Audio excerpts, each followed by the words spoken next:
Eto na nga, sunod-sunod ang mga bayarin.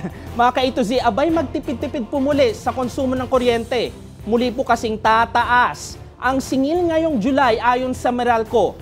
Magdaragdag ng 49 centavos kada kilowatt hour sa bill dahil sa mas mataas na generation at transmission charges. Katumbas ito ng taas singil na 98 pesos sa kada 200 kilowatt hour, 146 pesos sa kada 300 kilowatt hour, habang 195 pesos naman ang taas sa kumukonsumo na umaabot ng 500 kilowatt hour at 244 pesos naman sa may konsumong aabot ng 500 kilowatt hour.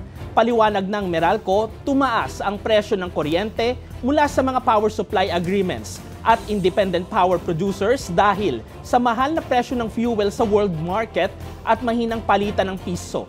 Kaya naman po, dapat maghanda po tayong mga consumer sa mas mataas na bayarin sa kuryente ngayong buwan.